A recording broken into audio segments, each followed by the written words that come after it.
The motor pool was quiet, just the hum of tools and the clink of metal.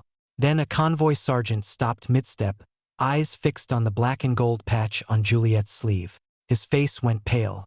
That patch belonged to a unit that no longer existed. At least that's what everyone thought. Why was it here, and why was she wearing it? The morning mist still clung to the gravel when Specialist Juliet Jennings stepped through the chain-link gate of the motor pool.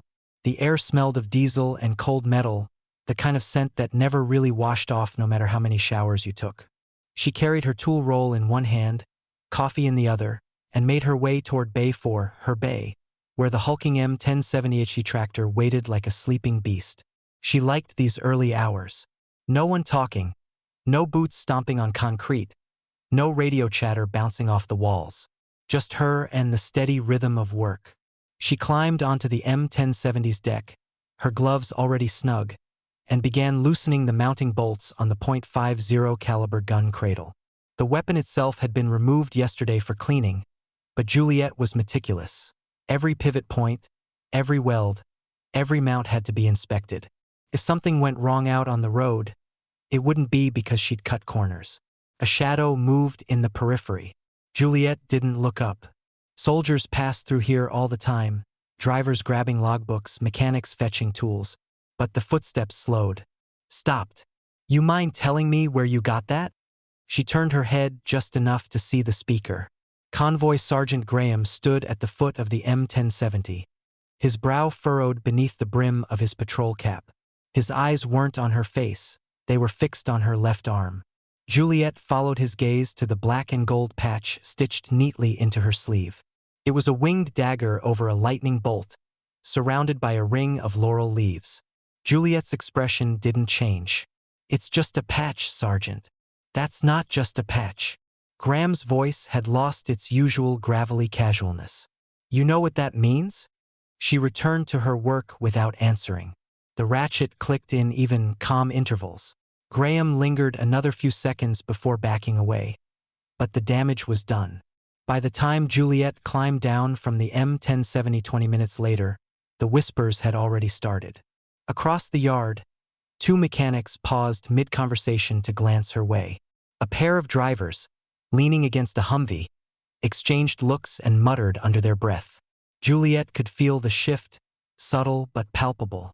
It wasn't long before Captain Howard emerged from the administration building, coffee in hand, striding like he owned the place. He was in his mid-30s, square jaw, hair regulation short, but with the air of someone who liked to be seen in command rather than do the unglamorous work. He headed straight for her. "Specialist Jennings," he called, not bothering with a greeting. "Care to explain why you're wearing unauthorized insignia on base?" Juliet wiped her gloves on a rag, met his gaze. "Sir, this patch is not unauthorized. It is in accordance with regulation, section 670 to 1, paragraph." "Don't quote regs to me," Howard snapped, though she noticed a flicker of uncertainty in his eyes. "That unit doesn't exist anymore." Juliet tilted her head. "Then I suppose it can't be unauthorized." Howard stared at her for a long moment, then muttered something under his breath and walked off, his confidence dented but not gone. By midday, she was back up on the M1070, sun cutting through the thinning clouds, when Staff Sergeant Mason walked into Bay 4. Mason wasn't part of the motor pool. His world was convoy runs and long-haul tactical deliveries, but he often drifted in to talk trucks with the mechanics. He was broad-shouldered, weathered, and carried himself like someone who'd spent more years than he'd admit behind the wheel in hostile zones. He looked at her for a moment, then at the M1070. "You always work this clean?" Juliet didn't look up from the mounting bolts. "If you're going to put a 50 on a truck, you'd better make sure the mount can handle it." Mason gave a small grunt that might have been approval. Then softly, "Afghanistan. Kandahar Highway 2011. You pulled a driver out of a burning cab." "That was me." Juliet's hands paused for just a fraction of a second. "You must be mistaken, Sergeant." "Maybe." Mason didn't push. But when he left, she knew he'd be watching her now. The afternoon brought an unexpected complication. Private Norris, the newest mechanic in the pool, was tasked with fetching a torque wrench from her bay. She was up on the cab roof when she heard the faint click of the M1070's maintenance hatch being opened. She glanced down just in time to see Norris's eyes widen at the sight inside. The prototype comms interception array, its panels studded with unfamiliar circuitry, cables feeding into a secured laptop. Norris looked up, startled. This isn't standard issue. Juliet climbed down slowly, her boots hitting the deck with deliberate weight. You didn't see this. He hesitated, but there was no fear in his face, only curiosity. You're not just a mechanic. Neither are you if you can keep a secret, she replied. Norris nodded once, as if making a private decision, and walked away without another word. By the time the sun dipped low and the cold settled back over the yard, Juliet had finished reassembling the gun mount. From the outside, she was just another specialist doing her job. But the patch on her sleeve told a different story, one that, for the first time in months, people were starting to notice. And notice was dangerous. She locked the M1070's bay, stowed her tools, and left the yard without looking back. Behind her, in the dim light, Sergeant Graham stood with Mason, both men watching her go. The whispers would not stop now. The morning after the whispers began, Juliet walked into the motor pool to find the atmosphere changed.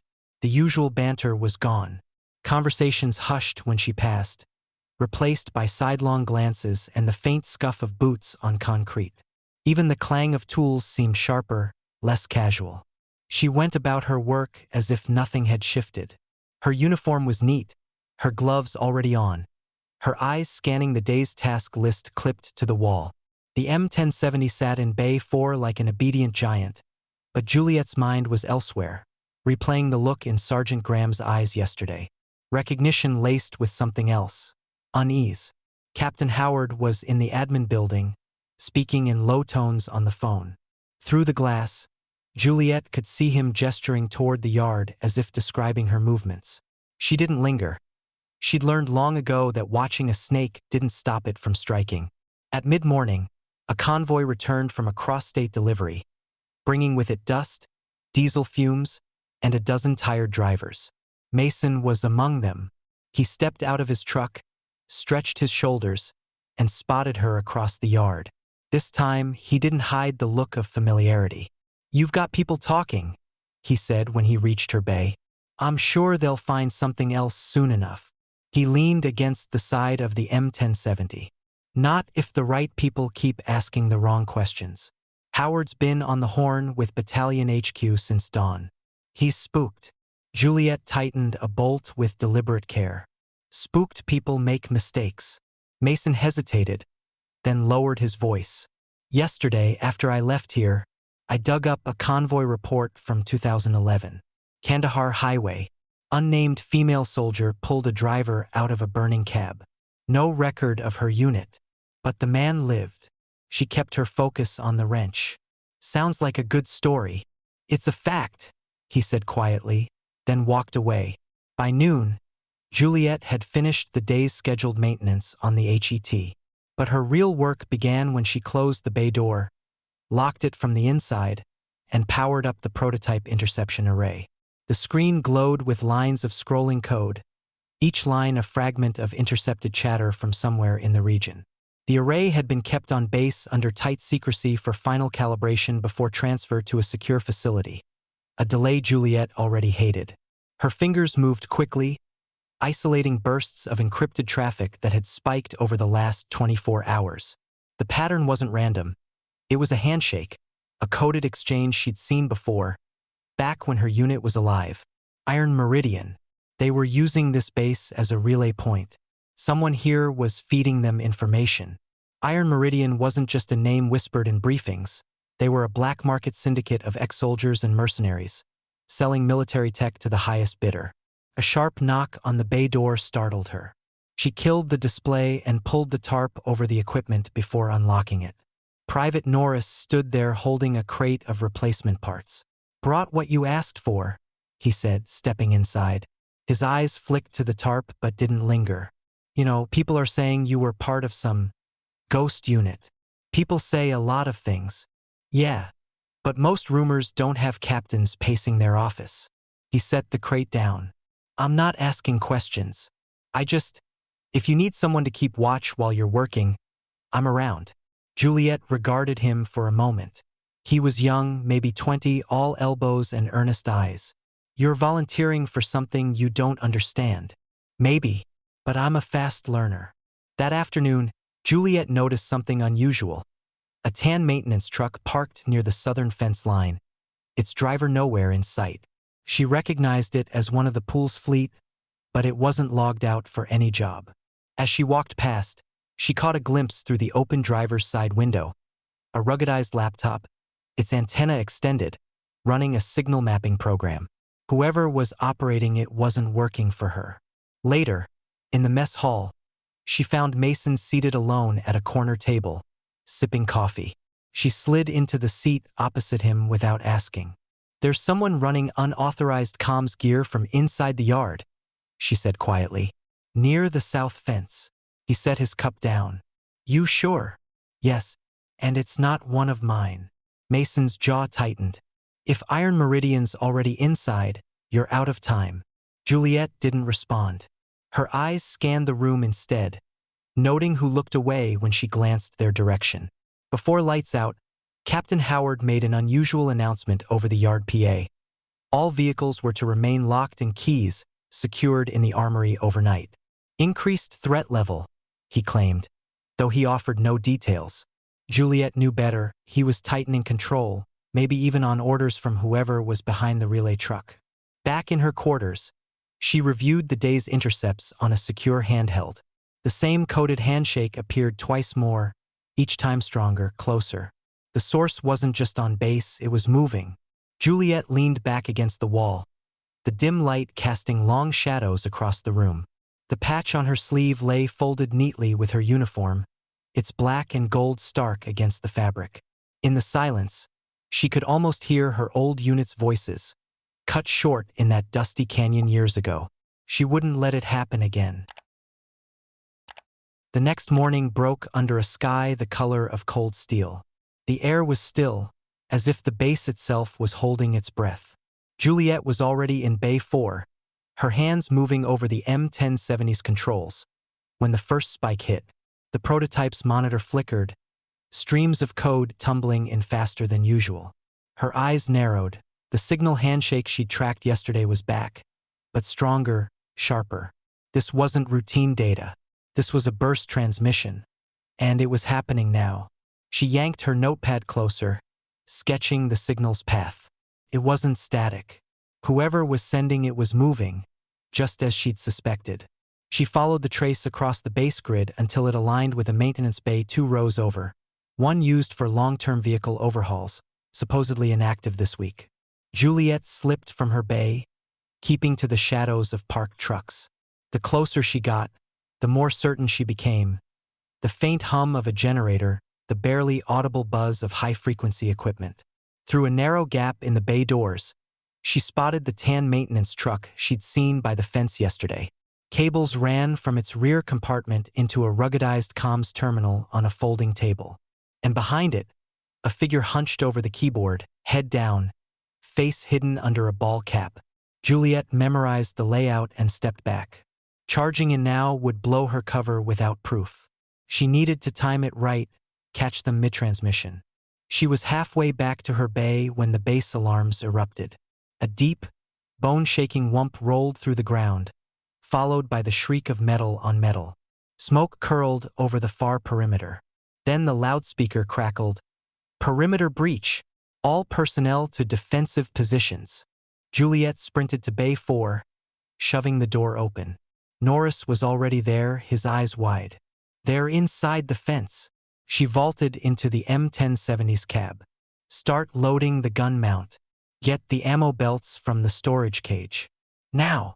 Outside, chaos bloomed. Mechanics abandoned tool carts to drag barriers into place. Drivers scrambled into Humvees, engines roaring to life. Mason appeared at her side, a sidearm in one hand, radio in the other. Southgate's gone, he said, breathless. They're pushing hard for the yard. They know exactly where they're going. Juliet didn't have to ask how. The rogue comms operator was feeding them coordinates. But hunting them now would cost precious seconds. She had to protect the prototype. Norris clambered into the cab, panting. Belts loaded. Mounts live. Good. Mason, take the roof. I'll drive. They roared out of Bay 4 just as a pair of armored technicals burst through the outer chain link, their machine guns spitting fire. Mason returned bursts from the 50, tracers carving arcs through the smoke. Juliet swung the M1070 wide to shield a group of mechanics hauling a wounded soldier toward cover. The tractor's heavy frame absorbed a spray of rounds, paint chipping, glass spiderwebbing but holding. Captain Howard appeared then, driving a fuel truck like a battering ram, slamming it broadside into one of the technicals. The impact crumpled the enemy vehicle's front end, sending its gunner sprawling. Howard climbed out, yelling orders, the swagger of the past gone, replaced by raw urgency.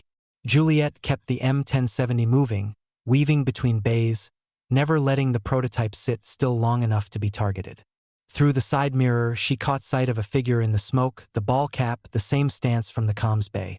This time, the man was flanked by 2 armed mercenaries, pointing directly toward her truck. A rocket-propelled grenade hissed past, exploding against the wall of Bay 7. Shards of concrete rained down, rattling off the M1070's armor. "They're tracking us," Norris shouted over the gunfire. "Then we stop making it easy," Juliet snapped, swinging the rig hard left toward the service road leading out of the yard. Mason laid down suppressive fire, forcing the enemy to scatter. But the service road was blocked. A burning Humvee sat jackknifed across both lanes. Behind it, more smoke rose, tinged with the acrid bite of burning fuel. Juliet jammed the brake, gears grinding. "We need another exit." Howard's voice crackled over the radio. "North gate's still clear for now, but you've got less than 5 minutes before they box it in." "Copy," Juliet said, slamming the shifter into reverse and swinging the truck around. "Norris, keep eyes on R6. They barreled toward the north end of the yard, passing clusters of soldiers firing from behind tire stacks and tool sheds. Mason's steady bursts kept enemy gunners ducking, buying them slivers of time. As they cleared the last row of bays, Juliet saw the north gate looming, still intact, but the distant rumble of engines said it wouldn't be for long. In the chaos of shouting and gunfire, one thought burned in her mind. Iron Meridian had moved first, and now the only way to finish her mission was to get the prototype out alive. She pressed the accelerator. The M1070 surged forward, its diesel engine bellowing, and the gate guards waved them through. But in the mirror, Juliet caught sight of black SUVs slipping through the smoke behind them, accelerating in pursuit. The battle for the yard was over. The chase had begun. The M1070 roared down the north access road, its engine straining under the weight of the prototype array and hastily loaded gear. The asphalt was cracked and narrow, flanked by scrubland that offered little cover. Behind them, the growl of pursuing engines grew louder, black SUVs eating the distance, their silhouettes wavering in the dust. Juliet kept her eyes fixed on the horizon. That same uplink was the one her old unit had been trying to reach the day they were ambushed, the day she was left the only one breathing. 10 miles ahead sat the command headquarters, and the secure uplink she needed to dump Iron Meridian's encrypted files into the military's network. 10 miles of open road, with enemies closing fast. Mason leaned down from the roof gun mount. 2 vehicles, maybe 3, and they're not shy about showing hardware. "Norris, check the map," Juliet called over the engine's roar. Norris fumbled with the tablet mounted to the dash. "We've got an old service route about a mile ahead. Cuts through a quarry before looping back to the highway. If we take it, we lose visibility from the main road." Juliet weighed it in a heartbeat. "We'll be slower in the quarry, but so will they. We take it." A burst of gunfire clanged off the M1070's rear armor. Mason swung the .50, sending a thunderous volley toward the lead SUV. The pursuing vehicle swerved, tires kicking up gravel but didn't drop back. As they neared the quarry turnoff, a battered troop transport truck appeared from the opposite direction, barreling toward them. At the wheel was Captain Howard, his face streaked with grime. "Howard, what the hell?" Juliet began. "Brought company," he barked into the radio. Behind his truck trailed 2 Humvees, both bristling with armed soldiers from the yard. "Figured you could use a convoy." Juliet allowed herself the briefest smirk. "Then fall in and keep up." They swung into the quarry road, tires spitting loose rock. The path twisted down into a wide pit, walls of chalky stone rising around them. Sunlight fractured in the dust clouds, turning the air hazy. The convoy slowed to keep traction, engines laboring. The SUVs followed, their drivers undeterred. Mason's bursts echoed off the quarry walls, each shot booming in the enclosed space. One Humvee in Howard's column peeled off to flank, its gunner laying suppressive fire across the upper rim where enemy riflemen had appeared. Norris clung to the dash as the M1070 bounced over uneven ground. "They're not letting up." "They don't have to," Juliet said, eyes scanning for an exit ramp. "They just have to stall us until reinforcements cut us off." A sudden explosion ahead threw a geyser of dirt and stone into the air. A hastily set mine. The lead Humvee swerved, its right tires catching the edge of the blast. It lurched but stayed upright, smoke pouring from the wheel well. "Howard, get them moving. We can't stay boxed in," Juliet shouted into the radio. "I've got an idea," Howard replied, his voice tight.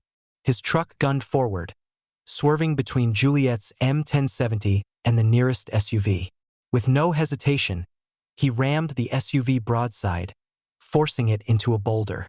The impact sent a thunderous crack through the quarry, the enemy vehicle folding around stone. The second SUV surged forward, only to be met with Mason's relentless fire. The windshield shattered, the hood smoked, and the driver lost control, skidding sideways into a ditch. With the path momentarily clear, Juliet pushed the M1070 toward the quarry's far ramp. The climb was steep, each gear change a fight, but the truck pulled through. As they crested the edge, sunlight spilled across open scrubland, and the distant glint of the highway shimmered ahead. "HQ is 5 miles, Norris reported. "If we floor it, we can make it before they regroup." They hit the highway at full throttle, the convoy stretching in a loose formation. The road was eerily empty, just the hum of engines and the wind whipping past the cab. But Juliet knew better than to believe the danger was over. Sure enough, a black pickup emerged from a side road half a mile ahead, accelerating to intercept. Juliet didn't slow. Mason swung the gun, sending a short burst into the pavement just ahead of the pickup's front tires. The driver jerked the wheel, swerving into the shoulder. With the obstruction gone, Juliet kept her focus on the final stretch. Her eyes flicked to the rearview. Howard's battered truck held the rear guard, both Humvees tight in formation. Dust trailed behind them like a signal flare. Finally, the headquarters gates came into view, a squat fortress of concrete and razor wire. Guard towers bristled with soldiers, weapons trained outward. As the convoy approached, the gates swung open, and they roared inside. Juliet braked hard in the inner yard, the M1070's engine idling like a beast that didn't want to stop. She jumped down, Norris right behind her, and together they hauled the prototype array from its compartment. Technicians swarmed in, rolling it toward the uplink station. Within minutes, the data was streaming into the network. Lines of code danced across the screens, the encryption unraveling under the system's assault. Iron Meridian's hidden channels, locations, and supply routes began to spill into military databases. Mason stepped up beside her, wiping grime from his forehead. "That it?" Juliet watched the final progress bar fill. "That's it. They can't hide anymore." Howard approached, helmet under his arm. His voice was steady, almost respectful. "Guess I owe you one." Juliet didn't answer. She looked past him, toward the road they'd just come from, now empty under the midday sun. Somewhere out there, the man in the ball cap was still breathing. That was unfinished business. But for now, the mission her unit had died for was done. She turned toward the gates. "Keep the convoy ready. This isn't over." This story reminds us that true strength often hides in plain sight, and that courage can come from the most unexpected places. If you were Juliet, would you have stayed hidden or stepped forward to lead? Comment below with your thoughts. And if you enjoyed this, don't forget to like, share, and subscribe to embrace the journey for more stories like this. See you in the next video.